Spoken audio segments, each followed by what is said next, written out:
All right, I'm gonna sync the audio. 3, 2, 1. Okay, only I'm gonna clap. Just me.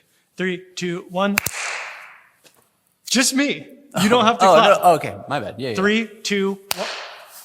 A question that we both get fairly often, and it seems like it happens more frequently during the holidays, is what's a good gift that I can get from my cousin, neighbor, friend, basically the woodworker in my life? So we figured we'd put together a short list of some of our favorite items at specific price points that we figured would make for a good gift, whether that's for someone in your life or even just for yourself. Now, we know that there's already a lot of lists like this, so we wanted to try to choose things that are a little bit off of the beaten path and aimed more towards somebody who might already have the most obvious basics or necessities, things like table saws and drills and so forth. Right. These are all items that are nice to have in the shop, but are by no means required to have to get things done. Just stuff that we've come to realize that we use really often and get a lot of value from. So with that said, let's get into it.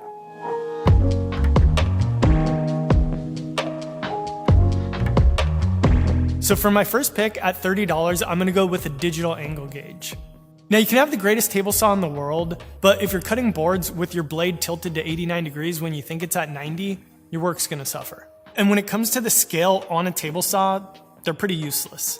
And I just think that something like this lets me set my blade to 90 or any other degree way more accurately.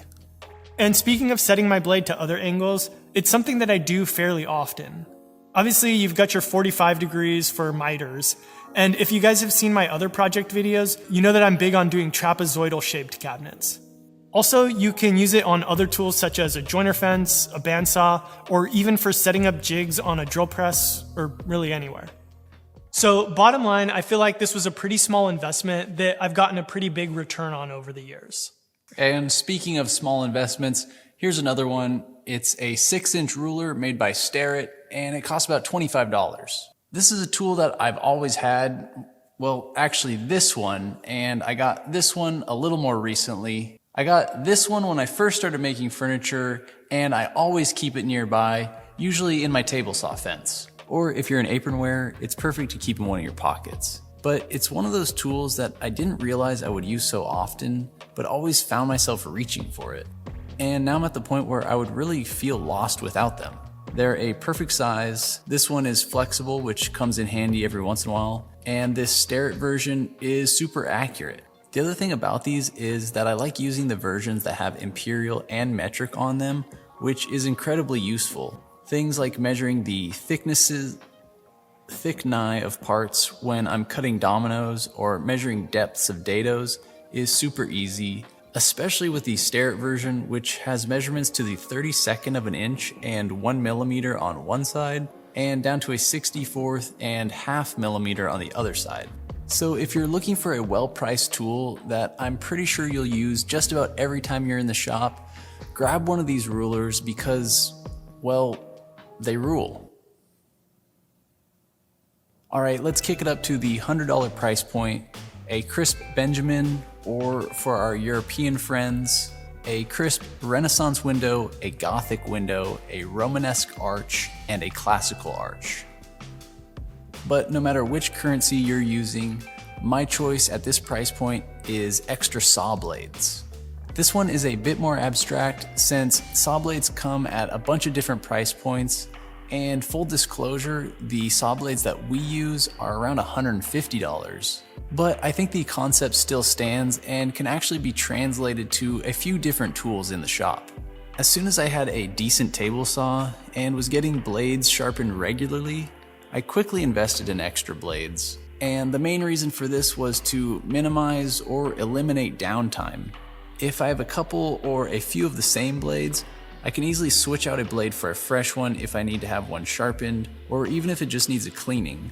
The other thing is that when I mentioned that as soon as I got a decent table saw, I bought extra blades, that decent table saw was a saw stop. And as most people know, this saw has an emergency brake that will stop the saw blade almost instantly if it detects skin contact. The only thing is that when this happens, the blade becomes unusable, so having an extra blade in this situation is a must. And like I said earlier, this same concept can be translated to a bunch of different tools in the shop. I always kept extra blades for my planer and jointer, extra router bits for my router. I mean, even something like extra dust bags for the dust collector, it's all just about eliminating downtime. So if you have $100 or approximately 85 euros at the time of recording this, it might be a good idea to buy some duplicates of things you already have. All right, so I've got 2 picks for this one, or I guess more accurately, it would be 2 slightly different bundles. So I'm a big proponent of marking up my work pieces. Obviously, it lets me cut things more accurately, but I also find that it kind of helps me to think through obstacles as they come about. So at $100, I have 2 bundles. Both include a woodpecker 6-inch rule and a mini square, and then the sort of variable would be either a 3-inch pocket T-square or a Delve square 2020. So this option comes out to $80, and this one is exactly $100. And pro tip, don't pay taxes or this whole video falls apart. Anyway, so the 6-inch rule is kind of similar to what Sean already talked about, and there are certain situations where I prefer a thinner ruler like the one that he talked about. But some of the things that I like and that are unique about this little guy are because of the thickness, I can stand it up on edge to adjust the blade height or reference my fence if I need to get something super precise. And because it has a wider contact base, I know that it's at a perfect 90-degree angle and not tilted, which would throw off your measurements. I also like that it has this center scale on one edge, which is handy for doing things like marking out dado cuts. And this last one might sound odd, but I swear that it happens. And that's, say for whatever reason, I need to mark a perpendicular line and it's towards the center of a panel where I can't really reference an edge. Well, because all of these marks are across from each other, I can make them intersect the line and I know that I'm drawing at 90 degrees. And the extra width of the ruler just makes this more accurate than it would be if it were thin. The mini square is pretty self-explanatory. It's just a handy little thing to have around to set things up, especially handheld tools where a larger tool is kind of a pain. Say like checking a circular saw or a track saw for 90 degrees. And then for the pocket square versus the Delve square, there's a lot of redundancy in these two, with the most obvious advantage of the Delve being the 45-degree side, and the most obvious advantage of the pocket square being the granular marking. All right, at the $350 price point, my pick isn't really a woodworking tool at all, but rather a set of headphones. And for a lot of people, this might be a really stupid pick, but for me, these things are invaluable. So I've had mine for a few years now, and by the time I'm recording this, they're an older model. They're called Sony WH-1000 XM3s. And I don't know if the dude who named Sony products is getting paid by the character or what, but that's their name. Anyway, having such an expensive pair of headphones in the shop might seem like a bad idea, and you can see that mine have definitely taken a bit of abuse, but they still work great, and I love these things. First, the sound quality is really, really good. Second, between enclosing your ear and the active noise cancellation, they block out a ton of noise. And third, they're really comfortable to wear for long periods of time.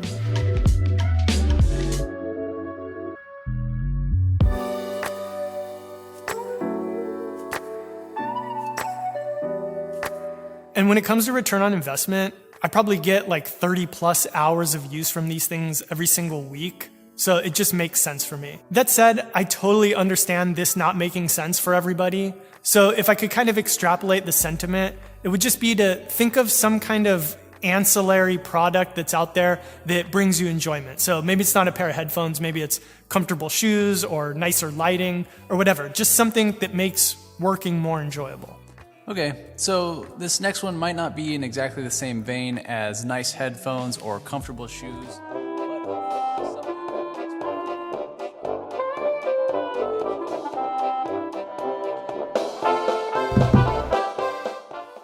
They can't hear me when you have your headphones on. Oh, sorry. Okay, so like I was saying, this next pick at this price point is something that makes... Dude, they can't hear me when you're grieving. Oh, sorry. So hopefully this next pick makes working in the shop more enjoyable, as it has tons of possibilities when used in different ways. And that's a quality router and some good router bits.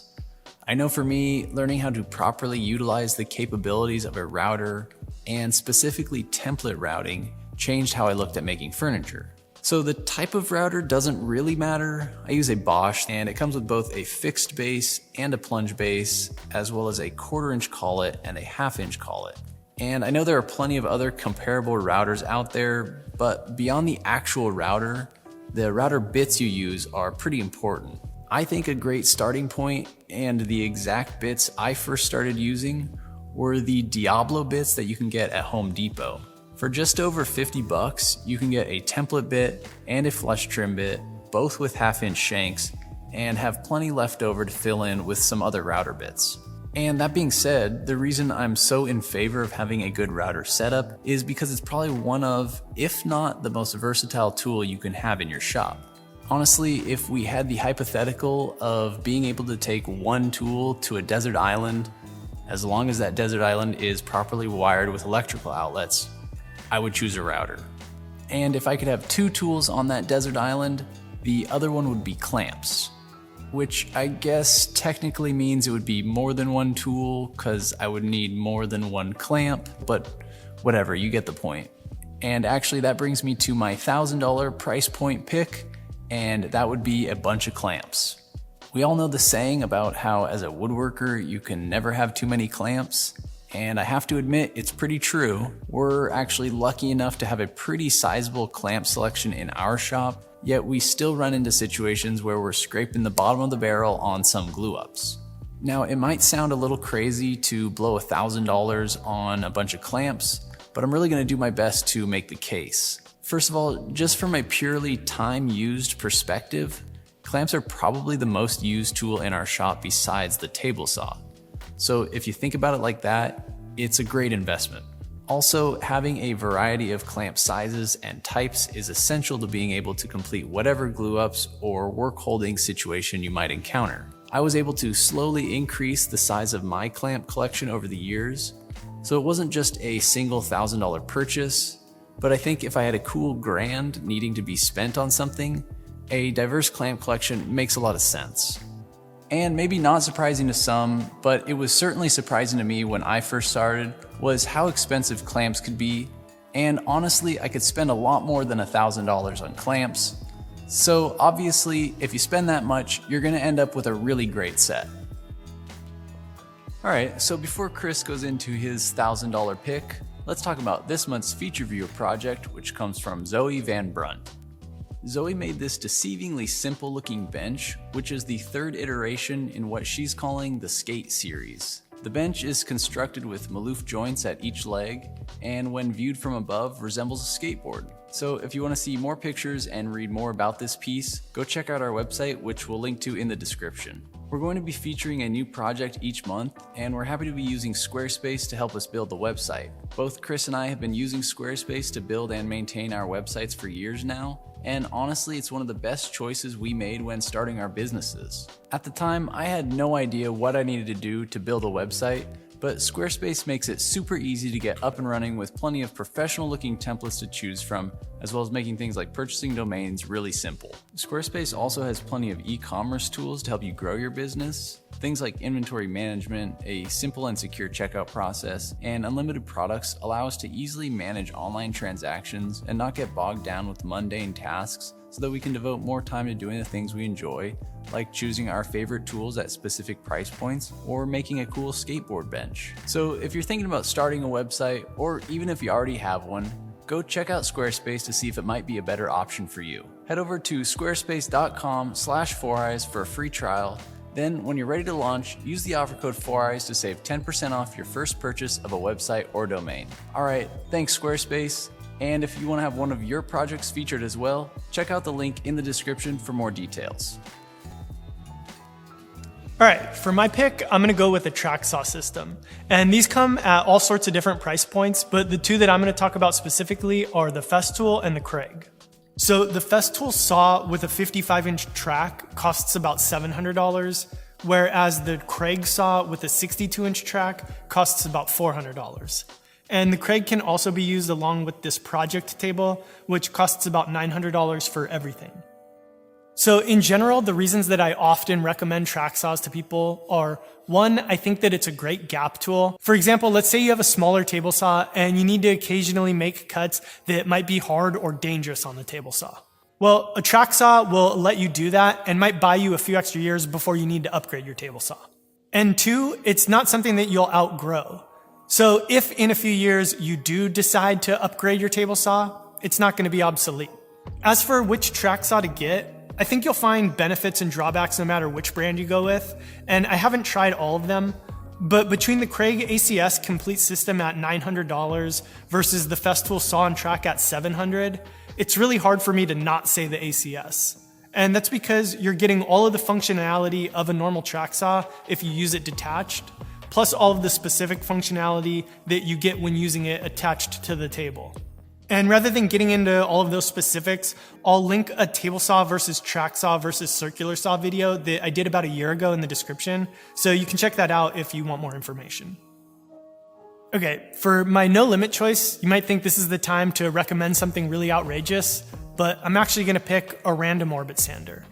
Now, obviously you can find a random orbit sander for a lot cheaper than $1,000. You can go to the big box store and find any number of them for about 70 bucks and hook it up to a shop vac and be at like $250 tops. And that's fine. If you only use a sander for a few hours, a few times a month, that's probably what you should do, and that's what I would recommend.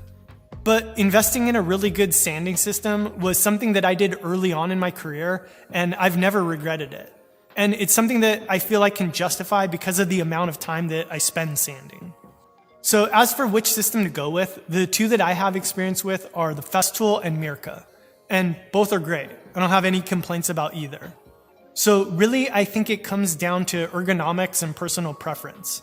So your best bet is going to be looking at what they offer, and if at all possible, get your hands on one and see what you like. Now, to take it in a slightly different direction, I'm going to recommend something that could potentially change your entire current workflow, and that's to invest in a CNC router.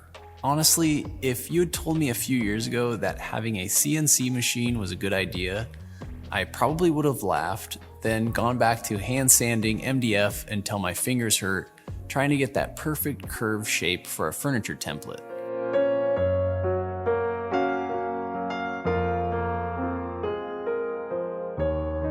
But for that exact reason, I've found a perfect spot in my workflow for a CNC router making templates that I used to spend a ton of time on.